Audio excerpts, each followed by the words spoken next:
찾으셔서 같이 교독을 하도록 하겠습니다. 요한복음 10장 1절부터 8절까지 말씀입니다.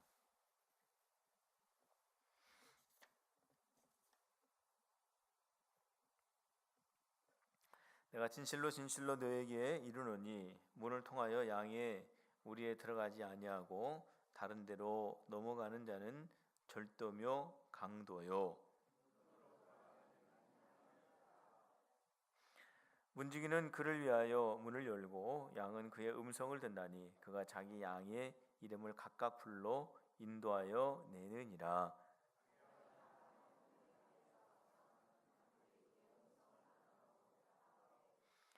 타인의 음성은 알지 못하는 고로 타인을 따르지 아니하고 도리어 도망하느니라.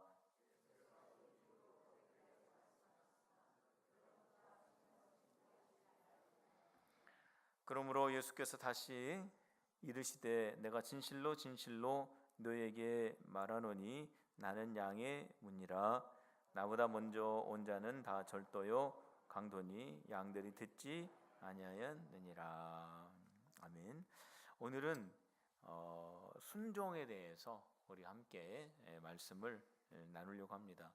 이 순종이라고 하는 것은 우리 성도들의 삶의 태도 가운데 하나입니다. 순종. 그래서 이 순종의 삶을 우리가 살 때 우리의 믿음은 흔들리지 않게 됩니다. 우리가 여러 가지 어려운 일을 만나면 우리의 믿음이 흔들리죠. 그거는 너무나 뭐라고 할까요? 자연스러운 현상이라고 할까요? 우리가 어려운 일을 만나면 흔들리게 됩니다. 그런데 이 흔들림을 딱 지탱해 줄 수 있는 것은 뭐냐면 평소에 하나님의 말씀에 순종할 때 어려움을 만나도 그 믿음이 흔들려서 무너지지 않는다라고 하는 거죠. 그런데 순종하는 삶이 없을 때는 어려움이 오면 그 믿음이 흔들립니다. 흔들릴 뿐만이 아니라 그 믿음이 무너지게 된다라고 하는 겁니다. 그래서 이 순종이라고 하는 것은 우리 성도들의 삶에 있어서 아주 중요한 그러한 삶의 모습이죠. 그런데 성도 여러분, 우리의 믿음이 순종하는 믿음인지 그렇지 않은 믿음인지를 우리가 평소에는 잘 모릅니다. 언제 알 수 있을까요? 어려운 일을 통과할 때 알 수 있는 거예요. 그래서 오늘 이 순종이 참 이렇게 중요한데 오늘 순종에 대해서 우리가 함께 그 말씀을 한번 찾아가면서 우리 함께 보려고 합니다. 하나님의 자녀들은 순종하게 되어 있습니다. 하나님의 자녀들은 한번 따라해 볼까요? 하나님의 자녀는 순종하게 된다.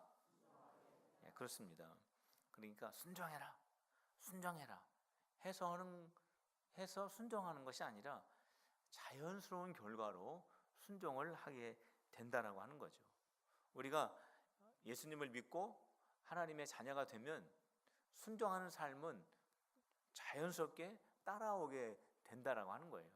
뭐 순종하지 않으면 안 된다, 뭐 순종해야 된다, 막 이렇게 강요해서 하는 순종이 아니라 그 순종은 자연스러운 것이다라고 하는 거죠. 오늘 요한복음 10장 27절 말씀 제가 읽어볼까요? 제가 읽어보겠습니다. 내 양은 내 음성을 들으며 나는 그들을 알며 그들은 나를 따르느니라 그랬습니다. 내 양은 내 음성을 들으며, 예수님이 하신 말씀이거든요.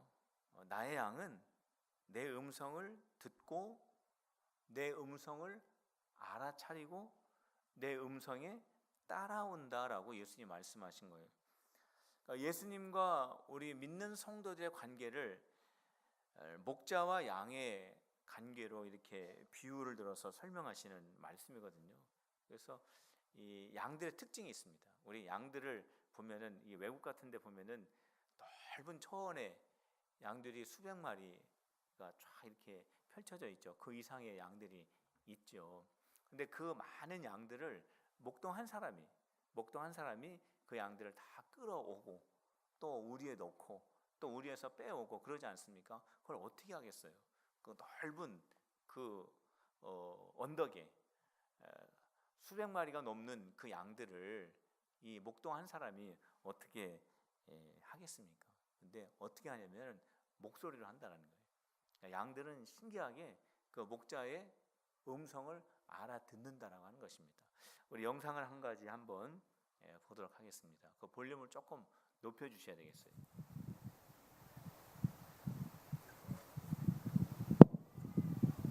매일 매일 매일 매일 검요 검요 검요 검요 매일 검요 검요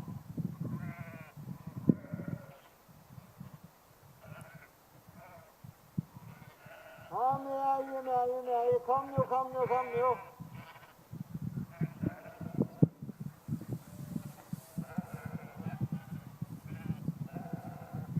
매일 매일 매일 검요 검요 검요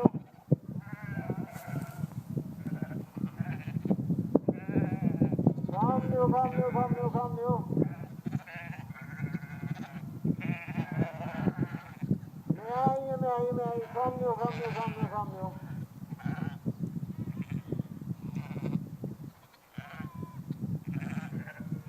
매일 매일 매일 매일 매일 검요 검요 검요 검요 검요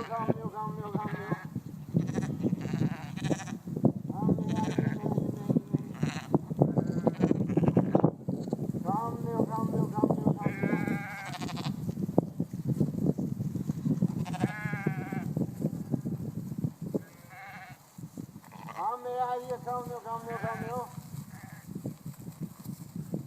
검요 검요 여기까지. 수백 마리는 아니네요.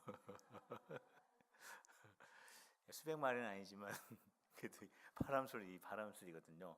이 넓은 들판에 이 구름이 막 안개가 꽉 껴 있는데 그 양들을 어떻게 목자가, 저 보니까 연세도 많으신 것 같은데 그 목자가 다 일일이 어떻게 끌고 오겠어요? 서서 뭐라고 하는 거죠, 그죠? 그 양들이 들을 수 있는 목소리를 하면은 그 양들이 이렇게 온다라고 하는 거예요. 자, 예수님께서 바로 이러한 모습을 그 당시에 보시면서 양들은 목자의 음성을 안다라는 거예요. 그래서 목자가 막 뭐라고 이렇게 소리를 내면 그 양들이 그 목자의 음성을 듣고 또 가기 싫은데 내가 가야 되나, 그런 게 아니라 저절로 따라오게 된다라고 하는 거죠. 성도 여러분, 하나님의 자녀가 되면 순종은 어려운 것이 아닙니다. 그것은 자연히 따라오게 된다라고 하는 거죠. 우리가 예수님께 순종한다라고 하는 것은요, 그거는 예수님의 말을 듣는다라고 하는 것인데, 그것은 예수님이 우리에게 보여주신 그 본을 따른다라고 하는 뜻입니다. 자, 한번 저를 따라해 보세요. 예수님의 본을 따르자. 그렇습니다. 예수님께서 우리에게 보여주신 그 일을 우리가 따라가는 것입니다. 그래서 예수님께서 우리에게 어떠한 본을 보여주셨느냐 하면은 요한복음 4장 34절에 예수님이 이러한 말씀하셨습니다. 예수께서 이르시되 나의 양식은, 내가 먹는 양식은 나를 보내신 하나님의 뜻을 행하며 하나님의 일을 온전히 이루는 것이다 그러셨어요. 예수님의 음식은, 우리가 음식을 먹잖아요. 우리의 이 예수님의 이 음식은 하나님의 뜻을 행하는 것이고 하나님의 일을 온전히 완성하는 것이 바로 예수님의 양식이다라고 말씀하셨어요. 그러니까 이 말씀은요, 예수님이 어떠한 상황에서 말씀하신 거냐면 수가성의 여인에게 전도하였을 때 하셨던 말씀이에요. 예수님께서 수가성이라는 곳에서 그 수가성의 한 여자를 만나서 전도를 하죠. 그런데 이 여자는요, 남편이 5이 있었어요. 그리고 지금 살고 있는 이 6번째 남자도 자기 남편이 아니에요. 그런 여자에게 예수님께서 전도를 하신 거예요. 근데 제자들은 어디 있었느냐? 음식을 구하기 위해서 그 자리에 없었습니다. 그래서 이 여자는 다시 동리로 들어가게 되고 이 제자들은 동리에서 음식을 사가지고 예수님에게 오죠. 예수님, 이거 예수님이 사오라고 한 음식을 여기에 사왔습니다. 그때 예수님이 뭐라고 말씀하셨냐면 나는 필요 없다라는 거예요. 나는 내가 먹을 양식은 따로 있다라는 거예요. 내가 먹을 양식은 하나님의 말씀에 순종하는 것이고 하나님의 일을 완성하는 것이 바로 나의 양식이다 라고 말씀을 하셨어요. 그러니까 이 예수님의 이 순종은요, 예수님의 양식이 되셨다라는 거예요. 다시 말씀을 드리면 예수님의 삶의 에너지원이 바로 무엇이었느냐? 순종이라고 하는 것입니다. 성도 여러분, 우리가 믿음 생활을 하잖아요. 근데 우리가 믿음 생활할 때 이 믿음 생활이 믿음 생활 될 수 있도록 하는 원동력이 있어요. 그것이 뭘까요? 그것이 바로 순종이라고 하는 거예요. 우리가 성경 말씀 많이 하는 것도 중요합니다. 굉장히 중요해요. 우리가 기도 열심히 하는 것 중요합니다. 중요합니다. 우리가 봉사 열심히 하는 것 중요해요. 그런데 우리의 믿음이 믿음다운 믿음으로 잘 성장할 수 있는 그런 원동력이 되는 게 무엇이냐? 그건 바로 뭐냐면 하나님의 말씀에 순종하는 것이다라고 하는 거예요. 이 순종하는 것이 하나님과 나와의 이 관계에 있기 때문에 어떻게 보면은 다른 사람에게 보이지 않을 수 있어요. 그렇기 때문에 우리가 조금 소외될 수 있는 것처럼 우리가 생각할 수가 있어요. 그런데 오늘 예수님 말씀하시잖아요. 그게 예수님의 사역의 원동력이라고. 성도 여러분, 우리 필그림교회 원동력을 어디에서 우리가 삼아야 될까요? 순종해서 삼아야 될 줄로 믿습니다. 우리 필그림의 성도 여러분, 순종하는 우리 성도님이 되시기를 주님의 이름으로 축복합니다. 자, 우리 옆에 있는 분들에게 한번 물어봅시다. 당신의 원동력은 순종입니까? 한번 물어보세요. 목사님 무슨 말씀을 하시는지 지금. 자, 한번 해봅시다. 순종을 믿음의 원동력으로 삼읍시다. 그럽시다. 믿음 생활의 원동력은 순종이라는 거예요. 하나님과 나와의 말씀과의 관계 속에 있다라고 하는 거죠. 그 다음에 예수님께서 우리에게 본을 보여주신 또 한 가지가 있습니다. 자, 그것은 뭐냐면 요한복음 8장 29절에 있습니다. 요한복음 8장 29절에 이러한 말씀이 있어요. 나를 보내신 이가 나와 함께 하시도다. 하나님이 나와 함께 하시도다. 예수님 말씀하시는 거예요. 나는 항상 그가 기뻐하시는 일을 행함으로, 나는 하나님이 기뻐하시는 일을 행함으로 나를 혼자 두지 아니하셨느니라, 이렇게 말씀하셨어요. 예수님께서 우리에게 어떠한 본을 보여주셨냐면 예수님은 하나님이 기뻐하시는 일을 하셨다라고 하는 거예요. 성도 여러분, 여러분들 지금 하나님이 기뻐하시는 일 하십니까? 옆에 있는 사람에게 물어보세요. 당신은 하나님이 기뻐하시는 일을 하십니까? 물어보세요. 질문이 너무 길면 그죠? 여러분들 그냥 부침개도 붙여야 되고 떡도 좀 맞춰야 되고 지금 복잡한데 머리가 자꾸 물어보라고 하니까 성가시죠? 저분이 굉장히 은혜 많이 받으시네요. 우리 예수님은요, 하나님이 기뻐하시는 일을 하셨다라는 거예요. 하나님이 기뻐하시는 일. 그래서 예수님이 겟세마네 동산에서 기도하실 때 하나님, 할 수만 있으면 이 고난의 잔이 좀 지나갔으면 좋겠습니다. 십자가를 내가 좀 지나갔으면 좋겠습니다. 우리 예수님이 그렇게 기도하셨어요. 3번 기도하셨어요. 왜냐하면 십자가가 너무나 고통스러운 것이기 때문에 그렇죠. 예수님은 그 십자가를 지실 때 천지를 창조하신 신으로 십자가를 지시면서 아유 뭐 별거 아니네 이러신 분이 아니에요. 인간으로서 우리하고 똑같은 성정을 가진 분으로서 십자가를 지셨기 때문에 그 고통을 너무나 잘 아신 분이에요. 그래서 예수님이 인간으로서 하나님께 기도합니다. 그냥 지나갈 수 있도록 가능하시면. 그러나 예수님은 거기에서 기도를 마치신 것이 아니라 나의 뜻대로 하지 마옵시고 아버지의 뜻대로 하옵소서, 이렇게 기도하신 거예요. 그러니까 예수님은 기도하실 때도 나의 기쁨을 위해서 기도하신 것이 아니라 하나님의 기쁨을 위해서 기도하셨다라고 하는 거예요. 성도 여러분, 여기서 우리가 잘 생각해야 될 것이 있습니다. 그것은 뭐냐면 우리가 주님을 위해서 우리가 봉사하잖아요. 교회에서 봉사하고 열심히 일하지 않습니까? 내가 좋아서 하는 일이 주님의 일이라고 혼동해서는 안 된다라고 하는 것입니다. 주님이 기뻐하시는 일을 해야 되지 않겠어요, 우리가? 그런데 내가 좋아서 하는 일, 내 만족 갖고 하는 일, 내가 기뻐서 하는 일, 그 일을 주님의 일이라고 생각해서는 안 된다라고 하는 거예요. 그것을 우리가 잘 분별할 줄 알아야 된다라고 하는 거예요. 우리는 주님이 나에게 주신 달란트를 가지고 내가 좋아서 하는 일을 하는 게 아니라 주님이 원하시는 일, 주님이 기뻐하시는 일을 해야 된다라고 하는 것입니다. 성도 여러분, 주님이 기뻐하시는 일을 하는 우리 성도들 다 되시기를 주님의 이름으로 축복합니다. 굉장히 이거는 중요한 일입니다. 바울이 예수님을 만나기 전에 어떤 일 했습니까? 열심히 했어요. 자기는 율법의 정통 바리새파의 한 사람으로서 가말리엘이라고 하는 그 당시에 최고의 박사 밑에서 공부한 사람입니다. 그래서 자기는 어떤 생각을 했냐면 예수를 적극적으로 반대해야만 하는 줄로 생각했다라는 거예요. 이거는 자기가 그렇게 하면은 잘하는 것으로 생각했다라고 하는 거예요. 근데 그것은 예수님이 기뻐하는 일이 아니었잖아요. 그래서 우리가 이것을 잘 분별을 해야 된다라고 하는 것이죠. 자, 순종은요. 순종은 사랑할 때 순종할 수 있어요. 사랑할 때. 한번 따라해 봅시다. 사랑하면 순종하게 된다.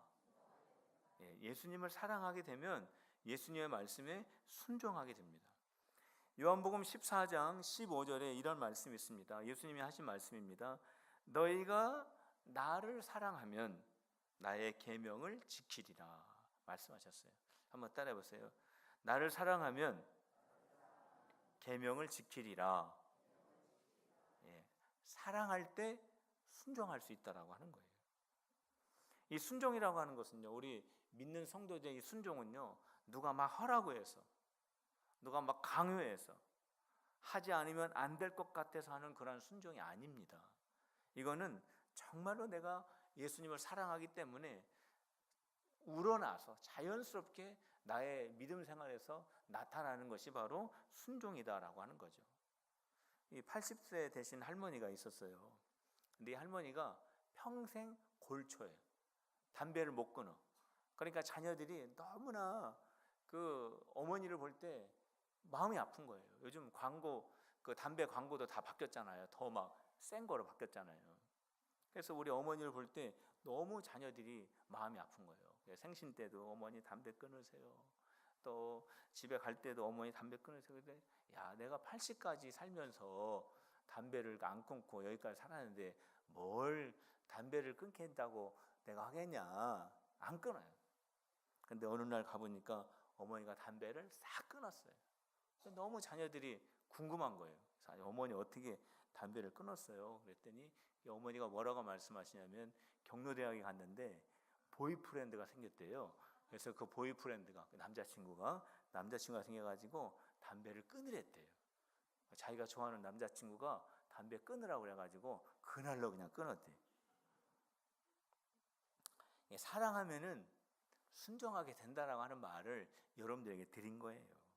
성도 여러분, 예수님을 사랑하고 순종하는 자에게 주시는 은혜가 있습니다. 어떠한 은혜가 있을까요? 우리가 예수님의 말씀에 순종하면 우리에게 주시는 은혜가 있어요. 그 은혜가 있는데 요한복음 14장 21절에 나와 있습니다. 우리 화면에 한번 띄워주실까요? 요한복음 14장 21절 가능하면 우리 중요한 말씀이니까 우리 같이 한번 읽어봅시다. 좀 어려우면은 우리 성경책 한번 찾아봅시다. 요한복음 14장 21절. 우리 복된 말씀입니다. 우리 같이 찾아서 한번 읽어봅시다. 시작. 나의 계명을 지키는 자라야 나를 사랑하는 자니 나를 사랑하는 자는 내 아버지께 사랑을 받을 것이요 나도 그를 사랑하여 그에게 나를 나타내리라 그랬습니다. 예, 이렇게 또 자 올려주셨네요. 우리가 예수님에게 순종하잖아요. 그러면 예수님을 우리에게 나타내 주신대요. 예수님이 우리에게 나타내 주시면 우리는 예수님을 어떻게 됩니까? 만나게 된다라고 하는 거예요. 예수님께서 우리에게 나타내 보여주시면 우리는 예수님이 하시는 일이 무엇인가를 우리가 어렴풋이 알게 된다라고 하는 거예요. 예수님께서 우리에게 나타내 주시면 예수님께서 하시는 그 섭리를 우리가 마음으로 경험하게 된다라고 하는 거예요.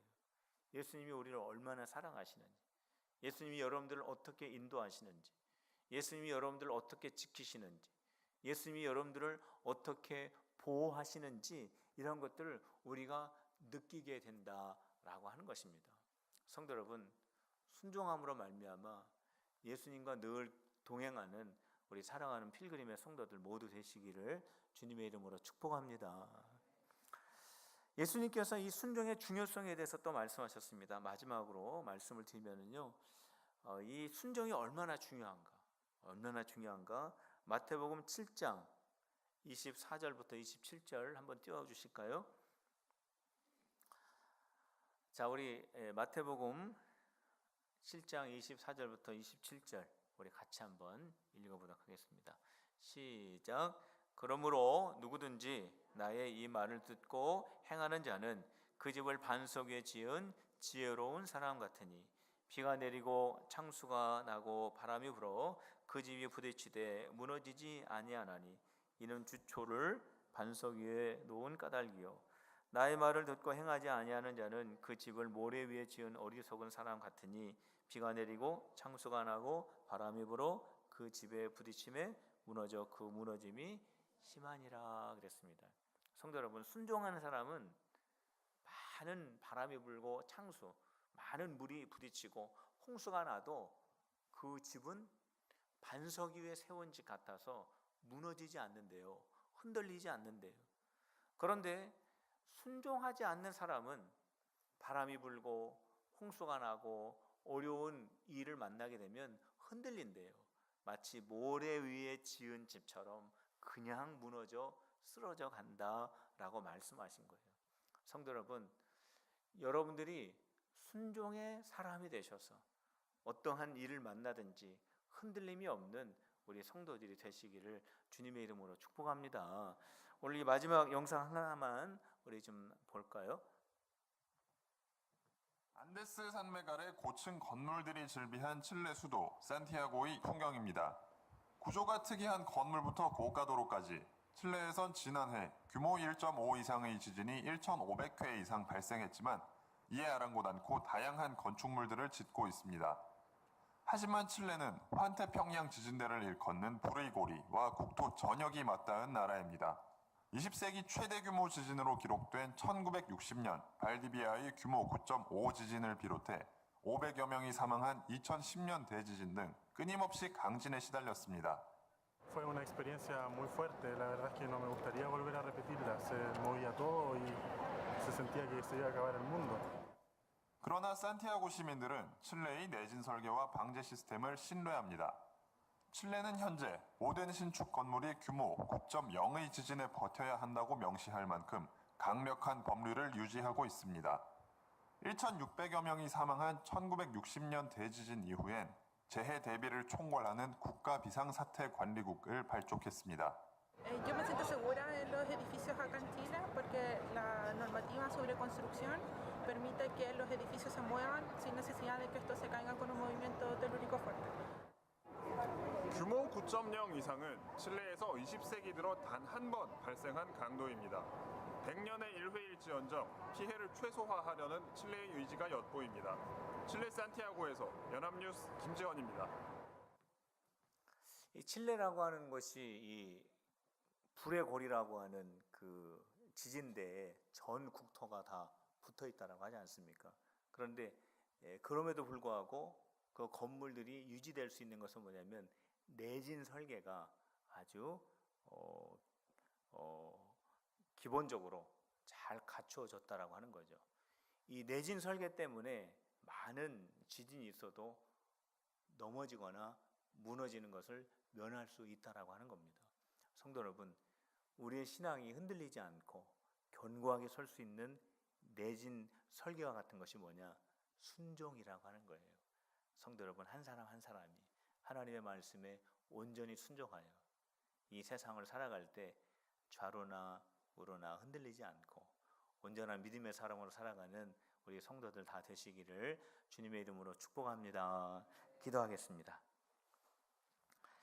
하나님 아버지, 저희들이 주님의 거룩한 말씀을 들을 때마다 그 말씀을 마음속에 심고 그 말씀을 붙잡고 살아가는 믿음의 사람, 순종의 사람, 좌로나 우로나 흔들리지 않는 우리 필그림의 모든 성도들이 다 되게 하여 주시옵소서.